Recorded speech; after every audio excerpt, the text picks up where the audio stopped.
Hello. So there's another story here about rape gangs in the north of England. We have here some vile and wicked Asian grooming gangs who were Asian. They are Muslims of Pakistani derivation. You see, we call them Pakistanis, but most of them were actually born in this country. So that doesn't make them Pakistani, although they do have Muslim names. And that's probably significant in a way. I'll get to that in a minute. It says here they sexually abused two girls, including one who was forced into sex with 300 men by the age of 15. And oh, wow, how many of them were there? They're jailed for a total of more than 55 years. But 1, 2, 3, 4, 5, 6. 6 men jailed for 55 years. Well, I'm not that good at maths, but it doesn't sound like an awfully long sentences to me. However, that's a matter for another discussion. Let's just concentrate on these guys because, well, why were they doing this? It's not a silly question because rape isn't only about sexual gratification, is it? It's about revenge very often in some sort of way. It's not just about sex. And here you see one of these girls was raped in a car by, she said, maybe 2 or 3 men. She doesn't really know because she was drugged. And then she was thrown out of the car with her trousers off. This is, if you're committing the crime of rape, generally speaking, you try to cover up the evidence afterwards, don't you? But there was no attempt by these men to cover up the evidence. In fact, it seems like they were trying to draw it to people's attention, and that is strange. Well, it seems strange, and it would be strange if it would be strange to me if I didn't know that it wasn't about sex. It was about humiliation.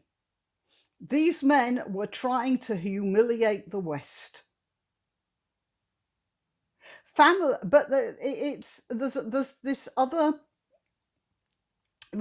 other situation going on. Families who reported the abuse were told, well, we can't do anything about it because it'll spoil community cohesion. That was the reason they were given by the police. And you could say, well, what did they mean by that? And I think at the back of everyone's mind, the feeling is that the police were saying, look, if we arrest these men, there'll be riots. That's what they were saying. But they've arrested these men. They've jailed them. There are no riots. So what's the difference? Why were they so worried about riots then and not now? Well, obviously, it's nothing to do with community cohesion, is it? Let's look at the people who were victimized in this way. They were working class. They were considered to be pretty solid Labour voters, and a lot of them were on welfare of one sort or the other. Well, the word is contempt, isn't it? The police, the social services, local government, and even the Home Office, because there's a extant, some sort of a document in which the Home Office says, leave them alone, these men. They knew what was going on, but they just didn't care. Because this was a level of society that all of them wanted to humiliate. The Muslims, that is the grooming gangs, the local government, the police, big government. This was a way of keeping these lower class people under control. And humiliation is a great way to sap the spirit, isn't it? But let's get back to the main thing.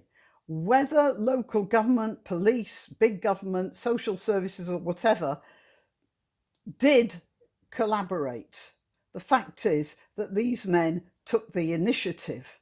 And you've got to ask why suddenly they did that. Pakistani Muslims came here in the beginning, in around the 1950s, but the big influx started in the, well, sort of mid 1970s.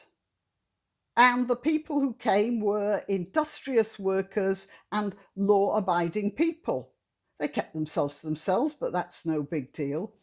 But that was before the Saudi-funded mosques started up sometime in the late 1970s and really picked up steam in the 80s.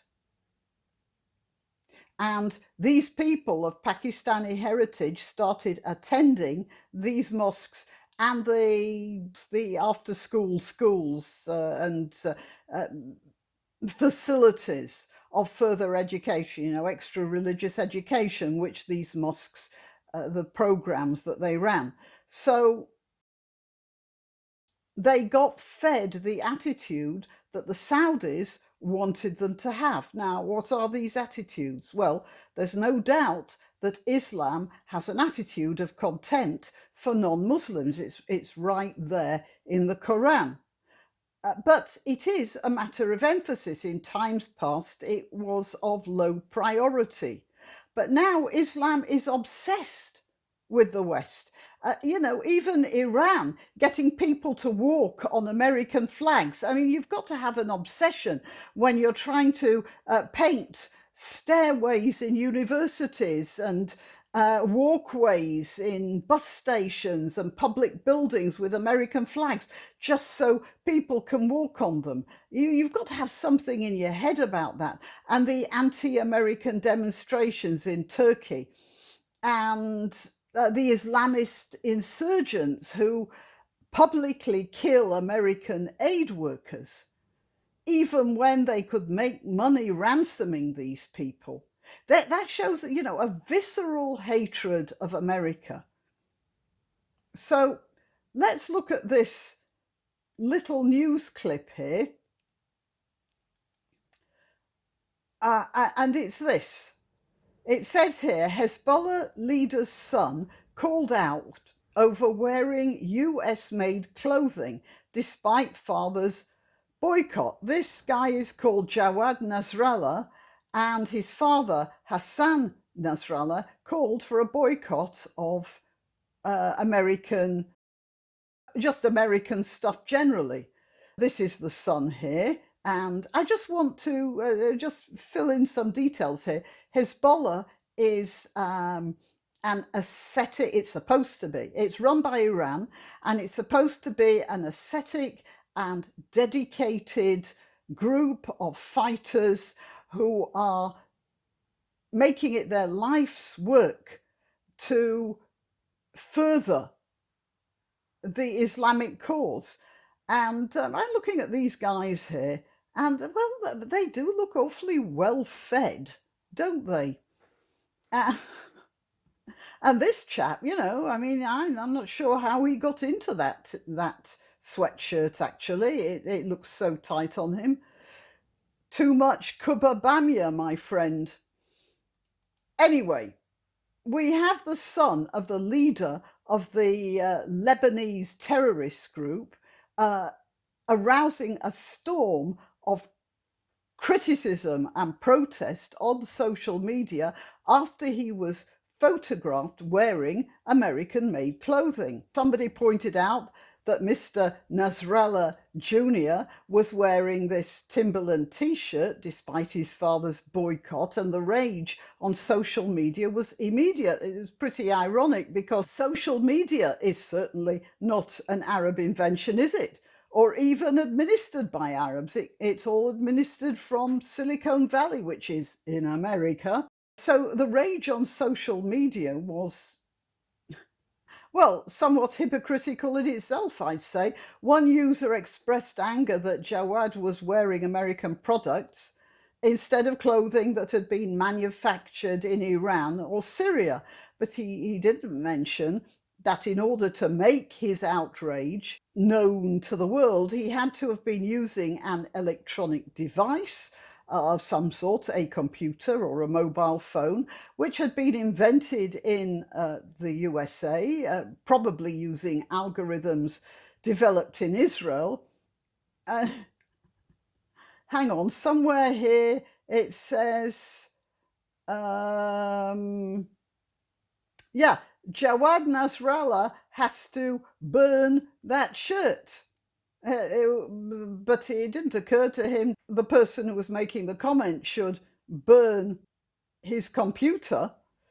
And completely without any irony at all, Nasrallah says, I don't buy American products.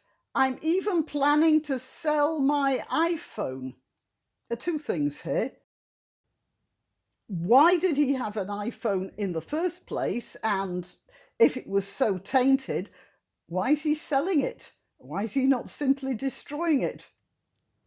Anyway, the point is this: Muslim culture generally, all over the world, there are some brighter spots, but generally it's not doing too well at the moment. For the most part, it can't even develop native commercial structures or even build on existing ones. When Israel pulled out of Gaza, apparently they left 3,000 fully equipped greenhouses with all the equipment in the hope that the people there would take over the businesses. I think they were growing flowers, and make a living for themselves in Gaza within a couple of weeks. The lot of them, every single greenhouse, was a looted ruin. And this isn't a secret. Most Muslims know their culture is sick, but worse than that, they also know that they can't get along without the West. They can't even feed themselves without the West. Egypt, Egypt, which used to be the breadbasket of the Roman Empire. So it's been a food growing area for thousands of years, and it was a major food producer right up until the early 20th century. It now imports twice as much wheat as the whole of the EU. The whole of the EU. Now, I don't know how many, I know there are lots and lots of Egyptians. I didn't look up the figures, but it's not more than 100 million. I'll tell you what, I'll look it up after I've finished this. I'll put the figures up, as titles over this video. And the EU together must have double that amount of people, and yet Egypt is importing more grain than the whole of the EU because of the primitive storage and waste, and the fact that they can't actually get things together, and indeed the fact that most Egyptians just live on bread anyway. And a lot of that, by the way, comes in aid. That is, they're not paying market rates for it. Some of it's outright gifts, and a lot of it's being sold at a discount. So what you have from the Muslim world really is a boiling resentment of the successful West. Islam is humiliated, and most Muslims know that. They know they have restrictive and restricted backward societies, even if they think that the West has gone too far the other way around, even if they believe that the West is immoral.